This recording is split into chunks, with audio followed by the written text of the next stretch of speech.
One evening, as always, I was returning from college. My favorite music was playing in my headphones. Suddenly, my head began to ring so much that I lost my orientation in space. I grabbed my head, my legs began to shake, and everything went black.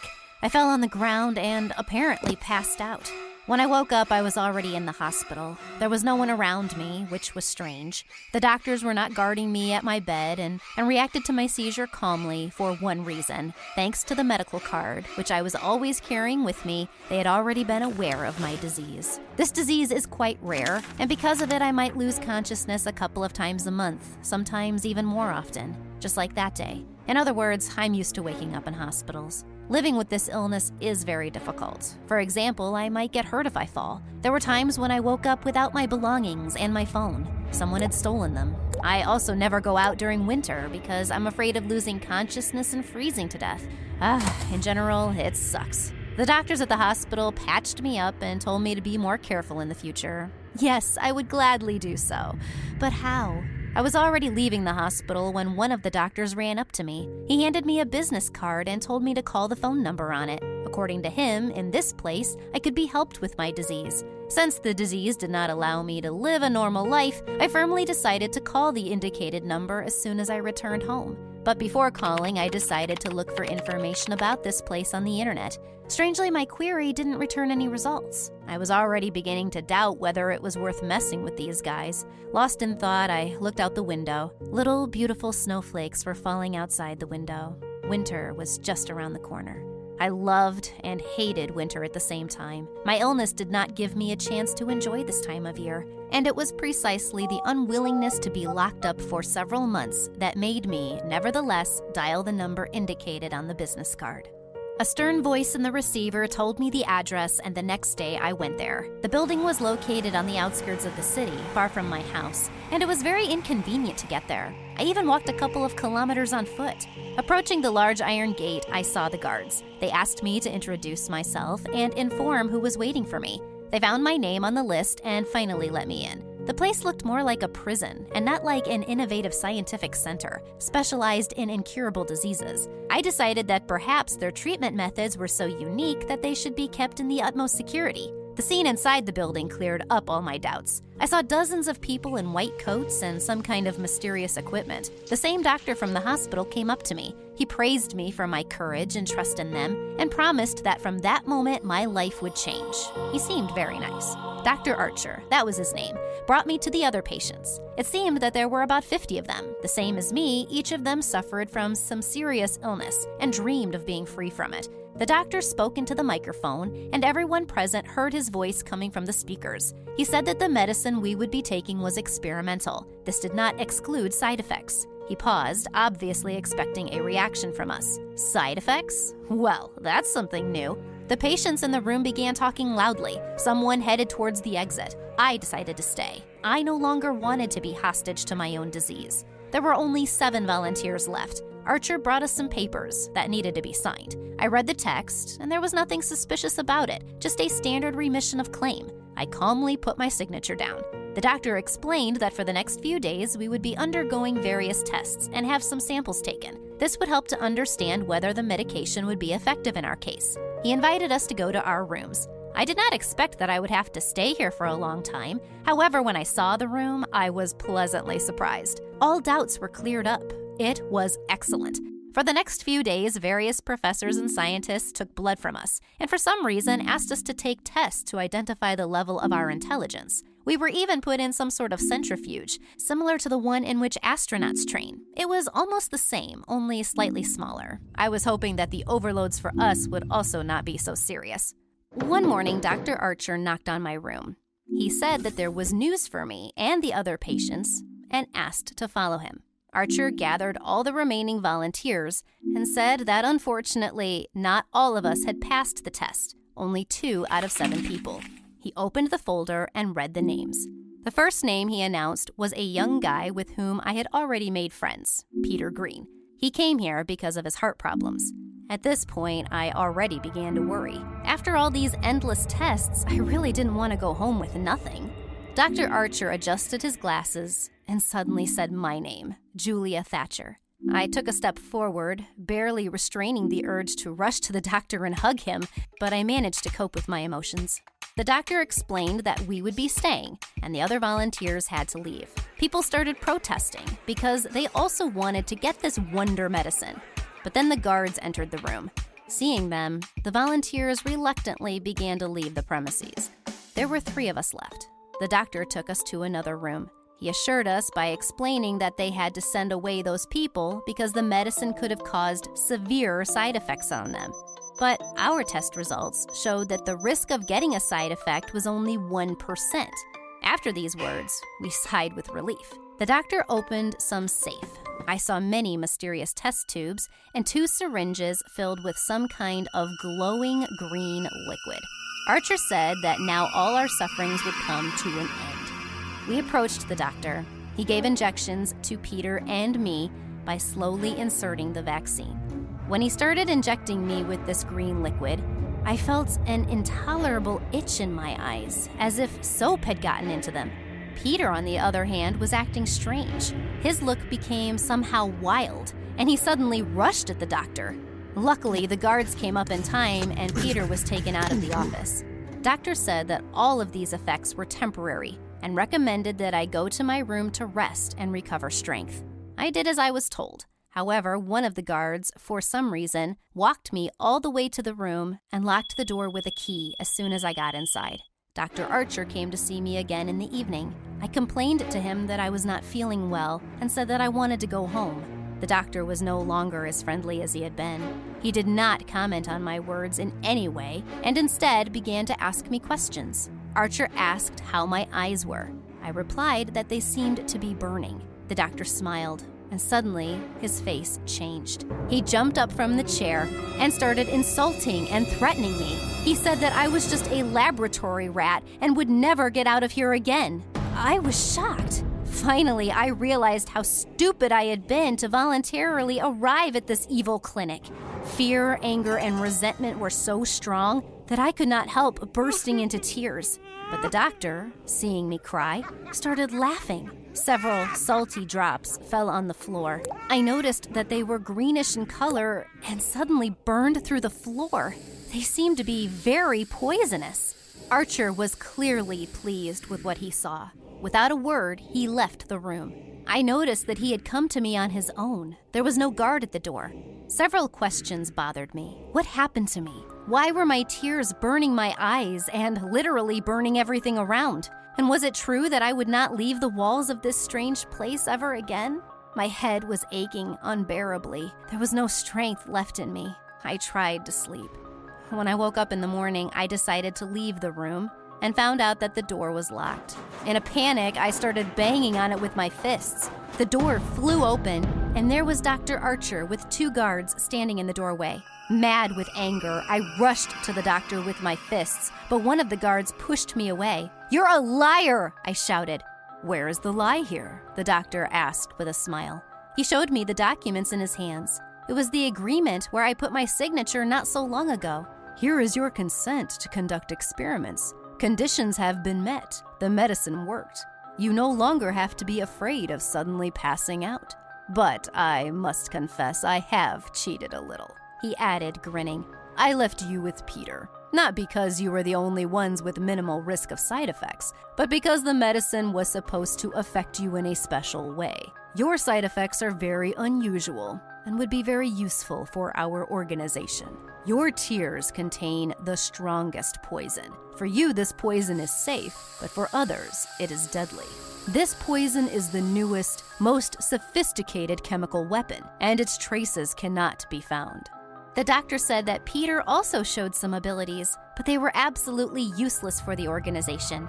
I was shocked by what I had heard. All I wanted was just to be cured of my disease. I don't want to kill anyone. "You'll have to cry a little." The doctor handed me an empty test tube and nodded to the guards to make me fulfill his assignment, but their help was not necessary. I was very frightened, hurt, and unbearably homesick. Tears literally gushed out of my eyes. Surprisingly, the poison did not corrode the walls of the flask. Apparently, it was made of a special material. Seeing that I was obediently collecting my tears into it, the doctor and his guards departed. I was crying and filling the flask with my tears. Tears kept dripping and dripping until the container was filled to the brim. At first, I still had a glimmer of hope that everything that was happening was just a nightmare and I would soon wake up, but time was passing and nothing was changing. The doctor continued to threaten me and demanded more and more test tubes to be filled with poisonous tears. I no longer knew how long I had been within the walls of this terrible laboratory and just dreamed of getting out. But how to do that? The answer came suddenly at the very moment when I was handing over another flask filled with tears. Here it was, my ticket to freedom. I decided to run away, choosing the moment when the flask with the poison had not yet been taken from me. Sneaking up to the door, I looked through the keyhole. There was no guard. It seemed that someone did not take his job very seriously. I poured some of the poisonous liquid into the keyhole. A hissing sound came from inside, and very soon a small hole was gaping in the door. I pushed the door and found myself in the corridor. No one from the employees was there, just a lot of closed doors to the right and left. Some of them were made of glass, and behind them I could make out empty rooms with gray walls. They were all empty, except for one. I stopped and looked closely. Huddled in a corner, there was Peter sitting on the floor. I knocked on the door. Peter heard it, jumped to his feet, rushed to the door, and began pounding on it. I did not know what they had done to him, but he behaved like an animal and looked accordingly. I gestured to him to be quiet, but he continued pounding. He didn't seem to recognize me at all. I swear I wanted to free him, but then a siren went off in the hallway. I heard the approaching footsteps and shouts of the guards. I could not risk that. I could get caught. Looking into Peter's empty eyes, I realized that there was nothing left of my friend. I had to leave him. The guards were already close. I had to hide somewhere, so I ran down the corridor. Suddenly, I saw garbage cans and a garbage chute next to them. With nothing left to do, I jumped into it and slid down the dark pipe until I fell on the bags. As I jumped, I was still holding the flask with the remains of the poison in my hand. But after falling, I dropped it. I tried to find it among the bags, but it was useless. There was no time for a search. I had to get out. I moved forward gropingly, not knowing where I was going. Suddenly, I bumped into the grate. I tried to squeeze between the bars, but I couldn't. That was it. My escape was over. I was heartbroken. I remembered everything that I had to go through and the empty eyes of Peter behind the glass door. Covering my face with my hands, I burst into tears. Tears were burning my palms.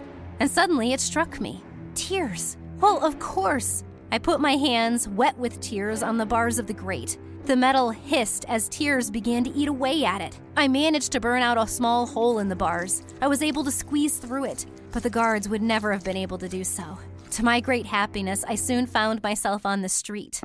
Freedom! Finally! I looked around and suddenly noticed the road. Cars were driving past every now and then. One of them immediately stopped when the driver saw me. I explained to him that I had gotten lost and really wanted to go home. He asked where to take me. I thought that I could not go home. They would be looking for me there in the first turn. So I asked the driver where he was going, and hearing the direction said that I needed there as well. I was hoping that the magical medication would help me to cope with my disease, and now I would have to hide for the rest of my days, fearing that the employees of the mysterious organization would find me. I'm sure that they are still looking for me. It's really scary. Scary that my abilities can be used to harm other people. Where can I ask for help? Maybe some kind of institution? Share your suggestions in the comment section. And don't forget to subscribe to this channel in order not to miss the continuation of my story. Achoo! I'm really sick of this snot and constant sneezing. My room is already overflowing with used tissues. I need new ones right now. Where's my butler? Vincent? Achoo! Oh, I'm going to suffocate soon. Stupid allergies. Vincent came running in 5 minutes later. Since I couldn't see anything because of the tears in my eyes, I grabbed what he brought me and began to blow my nose, but my sneezing only got worse. Oh no, these aren't tissues, they're dollar bills.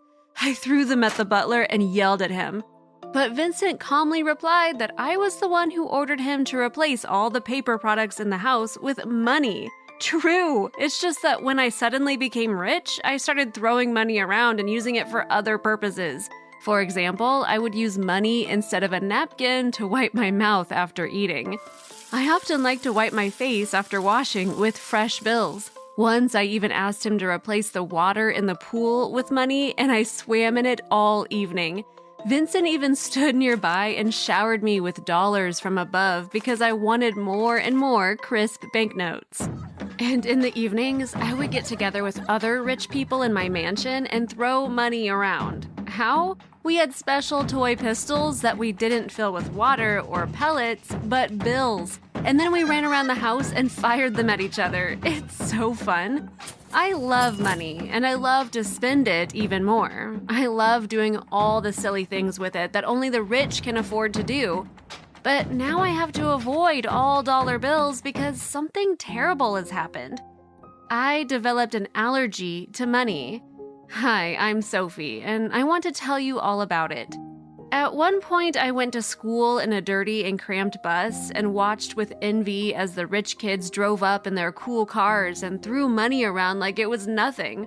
Once they threw a whole pack at me and laughed for a long time when I picked it up and shoved it in my backpack. For them, it was nothing, but for me, it was a fortune. But one day, everything changed because my parents managed to sell their invention for a ton of money. Plus, they got massive orders for the invention from large companies. We became millionaires. I also started going to school in a cool car. I even had a personal driver. And I made friends with other rich kids and started throwing money at the poor and laughing at them. They're so pathetic. I wasted money left and right. I went to cool restaurants, bought out all the seats at the movies, and special ordered the movies I wanted to watch. Well, of course, I replaced all my things, my phone, and started collecting cool cars. It was like I was living in a fairy tale. True, at some point I got tired of just spending money. I was doing what any rich person could do, and I wanted to be more original. I figured that dollars could not only be spent, but also put to use. For example, napkins or a notepad. I once read an article on the internet about a girl who wore gold clothes. There's someone who knows how to be rich. I decided to take a cue from her and sew a dress from banknotes. I walked around in it all day. Passers-by turned around, and my classmates didn't know what to say. Even the other rich kids were speechless. I surpassed them all at once. Of course, I had to burn the dress because it became irrelevant. The other rich girls also made dresses like it for themselves, so it wasn't unique for long. No problem, I'll think of something else. I used all of my imagination and treated money as something petty until I became allergic. Suddenly, whenever I held the bills in my hands, I itched, sneezed, tears flowed from my eyes, and my nose was clogged with snot. As it turned out, I was reacting to the ink on the bills. I wish I was allergic to chocolate or fruit. Even gloves didn't help because the heat just made my rash worse. But the worst thing was that my parents didn't use bank cards. Once, they transferred a large amount to the card, but fell for the tricks of a fraudster who worked in a fake bank. He stole all the money, not only from us, but also from many other gullible people. A scandal erupted, the bank was closed, but the money couldn't be returned. Since then, cards have been banned in our family, but I thought that was stupid. When I became allergic, I got myself a bank card without hesitation, but I soon regretted it.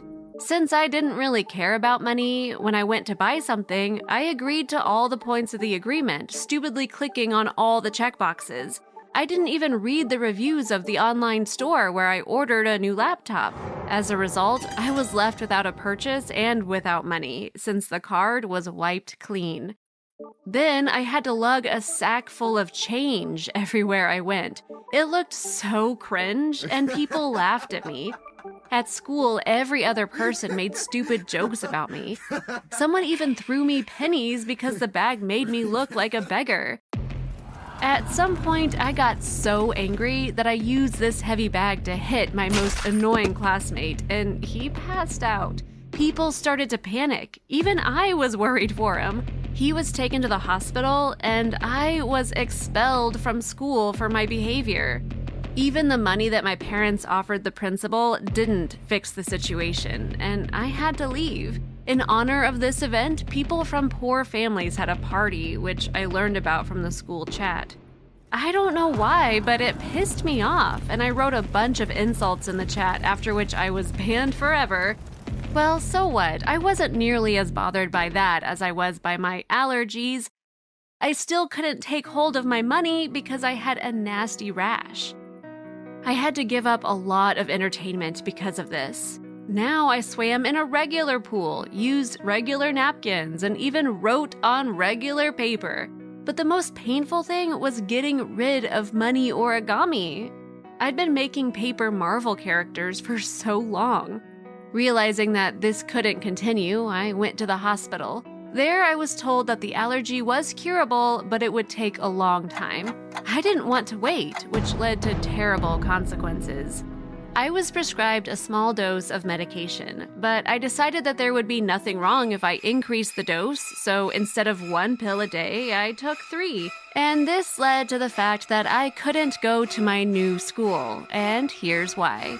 Due to the overdose of drugs, I looked terrible. My eyes were red, my skin had a bluish tinge, and my head was foggy. I couldn't answer basic questions, which is why I almost ended up in a remedial class. My parents didn't understand what was happening to me, and I didn't understand either. My vision was spinning. And then in the principal's office, I felt so bad that I fainted. When I woke up in the hospital, I didn't know where I was for a long time. Only after the doctor's words did the picture in my head start to make sense. I overdid it with medication, and it made me faint. Everyone was so worried about my condition, but I was still upset that I couldn't use money properly because of my stupid allergies. I wanted to wipe my face with brand new bills again and not stupid hospital towels. Then I decided to deal with the allergies in other ways.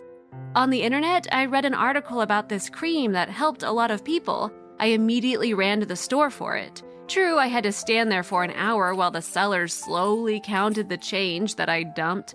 I put on the cream 3 times a day and took the pills at the same time, but in a moderate dose. And after a week, I was able to normally hold bills in my hands. Yes, this is real happiness. I immediately ordered that my jacuzzi be filled with money. I relished my superiority again, sipping milkshakes from a straw made from a $100 bill. But then I suddenly got sick. I tried to get out of the jacuzzi, but nothing came of it. I couldn't breathe or move normally. My vision started spinning again. I weakly called someone for help, but no one heard me. And then my tongue was swollen, and the air was barely able to trickle into my lungs. Fortunately, I saw Vincent in front of me. He sprinkled the medicine into my mouth, and the reaction started to calm down. They put me on the bed and called my parents. They wanted to call a doctor, but I refused. Apparently, the cream didn't help me.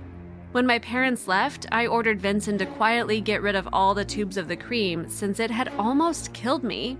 I thought that everything would go away in a couple of hours, but the allergy and this suspicious cream hit my health so hard that I was in bed for another week. Everyone around me was running around, bringing me food and medicine. Every day, a doctor came and gave injections. I even went to the toilet only with the help of my servants. My parents didn't understand what happened to me until the tests came back, which showed everything. The cream contained substances that conflicted with the pills that I was taking. It didn't help me, it was only hurting me. After that incident, I stopped experimenting. If it weren't for my stupid whims, then I would have already been able to recover and use bills normally. But now my recovery would only drag on, which meant that I would again have to endure the sidelong glances of passersby and their ridicule because of the bag of coins. But if it was somehow possible to survive, then the bullying of my new classmates bothered me. There were no rich kids there, so I couldn't make friends with anyone. And it would hardly have happened because I, like a freak, went everywhere with a bag of coins. And I felt so offended by this. Nobody wanted to communicate with me or even get to know me normally. Everyone saw how much money I had, and the other kids were repulsed by it, even though they didn't even know me. They simply branded me as a rich kid and tried to avoid me or make fun of me. At home, I sat among the coins, ran my hand over them, and thought about how lonely I was, and money couldn't fix it. As such, I had no friends. The rich kids stopped visiting because, due to my allergies, I stopped playing games with money, and just sitting there like that was already boring for them. Then I decided to somehow prove myself, and started by persuading my parents to donate money to the school to renovate the stadium. And when people found out, some of the students, mostly the athletes, started to respect me. Then I bought beautiful costumes for the theater group. I was even invited to take part in the play, and not by a teacher, but by the other kids. I agreed, even though it was a minor role, and I was comfortable among the ordinary kids because they didn't need much to be happy. Over time, I was able to make friends with a lot of the students, and I also stopped having a strong reaction to the bills. And this again allowed me to freely spend money, but not on meaningless garbage, but on really useful things. I even gave up the money pool and brought normal napkins back into the house. I didn't need to show off like that. So my strange allergy changed my life, as well as my attitude towards money and people. How would you manage such large amounts of money? Write your answers in the comments, like the video, and share it with your friends. Share it with your friends.